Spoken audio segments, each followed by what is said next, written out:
Hey everyone, today I want to talk about Democracy and Solidarity, which is the newest book from James Davison Hunter, put out by Yale Press. I'm going to take you through my typical format of the main idea of the book, the research behind the argument, the readability of its style, and then just some of my general reactions to it as a whole. So let's jump into this pretty dense, pretty meaty. There's a lot of stuff going on in this one, so I'm going to try to summarize the main ideas as best I can. But Democracy and Solidarity is part work of history, part work of philosophy slash sociology, a little bit of theology actually in there, but the bulk of it I would say is a historical, political, sociological kind of argument, as alluded to by the title. But this is essentially James Davison Hunter's attempt to diagnose what is contributing to the cultural crisis that's manifesting in our political systems and political ideologies as of 2024, which is when this book came out and is when I'm recording this review. In August of 2024 is when I'm recording this. So he's attempting to diagnose what's kind of manifesting as political crisis, but he's trying to diagnose it at a few layers deeper, most notably at the layer of culture. So he's trying to dig down to the kind of culture. Well, the subtitle is the cultural roots of our political crisis. So he's trying to define what kind of is contained within culture, how these things form ideology, and then he's looking to kind of identify how they manifest in our current political tension and angst and polarization. So a few more things I want to say about the main idea before diving into some of the other areas of review is that the bulk of the book is an argument around the notion of solidarity. So he does some work to define what solidarity means and how that looks on a cultural level. So what are kind of sources of solidarity that can be contained in a culture, and then also importantly, what are the boundaries of that solidarity, and how do boundaries work towards actually almost counterintuitively, how does maintaining boundaries actually help maintain solidarity within a people group? The probably longest section of the book is the middle section, which is an historical survey going through chapters of American history through the age of kind of the beginnings of chattel slavery up through the Civil War, up through, the 1900s up to today. And so he goes section by section at a time. And one of the big concepts in that section, which, to tip my hand a little bit, is my favorite section of the book. One of the concepts in that section is this idea about how the sources of this is actually a pretty important concept in the book as a whole. There's always been contradictions, as Hunter argues. There's always been contradictions within the solidarity that's been built in America. Most notably, the contradiction right at the very beginning of all men are created equal, but then the ways that we've treated groups of people, most notably African slaves and the indigenous populations in the continent. There's always been a contradiction there. That's one example. There's other contradictions that he points to. But one of his big arguments is that, and this I found really thought-provoking, one of his big arguments is that these contradictions exist, and in order to maintain solidarity, those contradictions create tensions, and then we have to, quote-unquote, work through those contradictions. It's almost a little bit of a dialectical process in which we work through those tensions, then come to a new, working those out, come to a new established source of solidarity. And then another event or cultural crisis will happen, and then those tensions will be brought back to the surface, and then we need to work through them again, and we'll come to a new source of solidarity. And that historical section, he tracks how these sources of solidarity have shifted, how the boundaries have moved, or how new boundaries have been erected or shifted over time. And so he kind of traces this historical arc of how is our cultural sources of solidarity, how have they changed, but how have they also maintained enough of a solidarity that democracy has been able to survive this long. And then the final section of the book, he gets into some analysis of our current crisis that we're in, given all the historical work that he does through the bulk of the book. So that's kind of what it's about. There's more going on there, but that's my best attempt to wrangle some of the main ideas of the book. So now the research behind it. I mean, this is an extraordinarily researched book.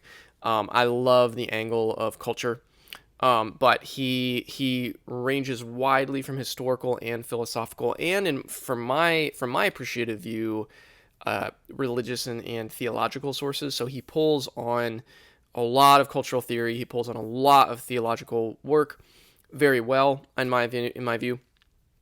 This is not an explicitly Christian book, though I know from his previous writings that he is a person of, at least has been a person of Christian faith. But this is not something that's just for Christians. This is for anyone interested in our cultural moment. But I think because of his maybe background with Christianity, he can leverage Christian arguments and he can bring them into the conversation. I think very well. He understands them. He's not handling them as some maybe secular or unfamiliar writers have that I've seen, where they just don't really know what to do with Christian argumentation. So I would really appreciated that. But I mean, this is a pretty heavy book, and it's pretty heavily cited, pretty heavily footnoted, endnoted rather.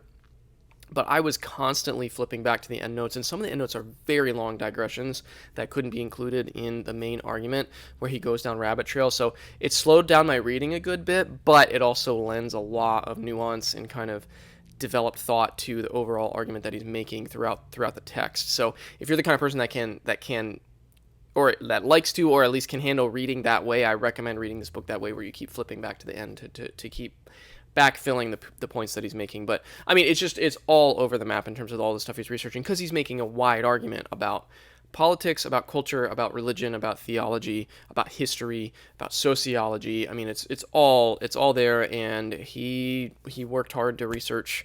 I'm not even naming names of the research, because once I start doing that, it'd be too hard to even wrap an exhaustive list, enough of an exhaustive list. So all that suffice to say, extremely carefully researched, extremely carefully worked out sources of his argument. Really top shelf. And then the readability.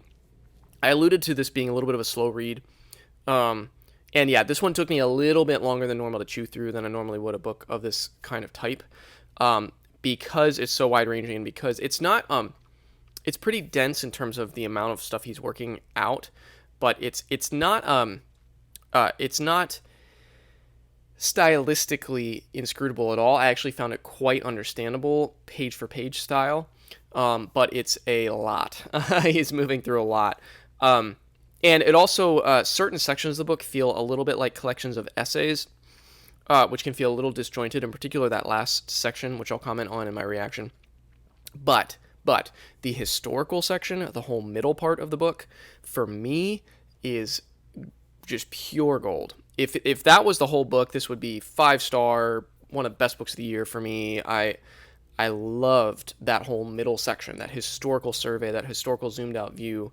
There's a lot in that is just extraordinary, and I'm saying this in the readability section because I almost could not put that part of the book down. I was like compulsively reading through it, despite the endnotes, despite all the research, despite the density of the argument. That part really gripped me. The other sections were a little more hit or miss stylistically, and then that sets up my reaction that I want to offer.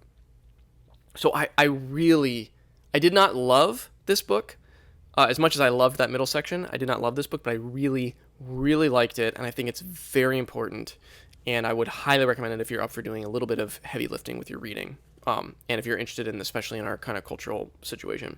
So let me say some of my critiques first. I'll get those out of the way, and then I'll get to more of the positive stuff.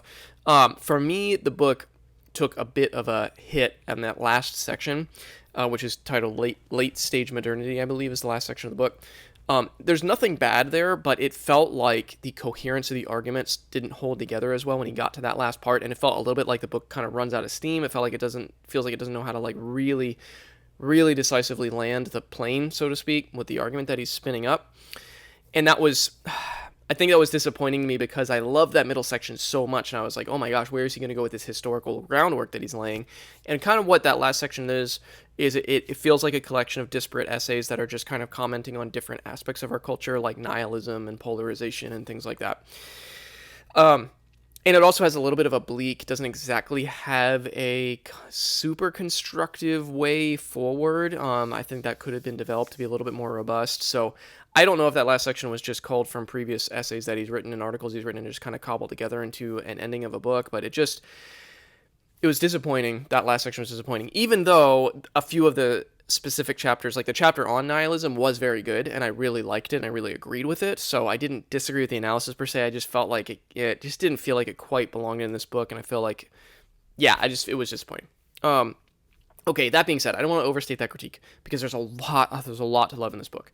I loved the focus on culture. I loved the definition and unpacking of solidarity. I loved his explanation and the way he lays the foundation for that at the beginning of the book before the historical work, when he talks about sources of solidarity and how they operate in a culture and how they hold culture together and how the boundaries function. I thought his work on boundary making was extremely insightful and helpful. It has a lot of illumination and like explanatory power for what's going on today in 2024 in our culture. And then I already said this, but I just adored the historical work. When he launches into then that historical exploration, I read a lot of American history, particularly this era of American history, and particularly as it intersects with religion is a high interest of mine. I've read a good bit on that, and this is right up there with the best on that kind of intersection. And it's also one of the more distinct and interesting kind of contributions to the study of American religious life and history because of that cultural focus and because of the solidarity focus and the boundary focus. And I'll just give one example of an argument that was very persuasive to me in that whole section, and this might help you understand if this would be something that would be of interest to you. When he talks about the Civil War, he leans heavily on Mark Noll's work, The Civil War as a Theological Crisis, and he talks about how the theological meaning crisis of the Civil War was so sharp and significant because of the theological interpretation between the North and the South. Both were confidently in the leadership and the rhetoric believed that God was quote unquote on their side, and yet how could God be on the side of two opposing forces in the same country that would lead to so much bloodshed and carnage and destruction and just kind of trauma for the nation? How could God be on the side of both sides in that conflict and lead to such a disaster? And what his argument is that if theology operated as a source of solidarity, such as it was leading up to the Civil War, that the collective trauma of the Civil War meant that theology and explicit God talk could no longer be a container for solidarity for the country moving forward. And so you see this turn towards trying to construct more explicitly secular or more explicitly humanistic sources of solidarity in America post-Civil War. And that lays the groundwork for a lot of what happened in the Industrial Revolution, then on into the 1900s out there. I loved that argument. I found that very convincing. That was something that I had not. I'm familiar with Mark Noll's work, but the way that Hunter grounded it in his overarching argument about the shifting sources of solidarity over our country's history, so helpful and so insightful, and really got my gears turning. And so it's like that. Almost every chapter, honestly, in that historical section review is like that, where it brings something to bear on an area of history that you might be familiar with, but he might be bringing something new into it because of the angle of his argument. So I just loved all of that. That section was extraordinary. So in sum, all told, this is not the easiest book to get through. It has a lot of insight. I loved the specific angle he's getting at. I love the amount of history that's in it.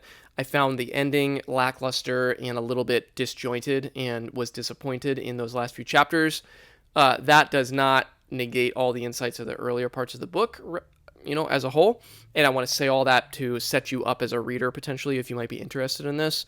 But all of that said, this is an extremely timely and helpful and powerfully researched and well-written book with a ton of engaging history and a ton of engaging sociology, and I'm glad he also brings in thoughtfully the philosophy and especially the religion theology kind of layer to it, and he does that well. So there's a lot more that could be said, but I'll wrap my review here.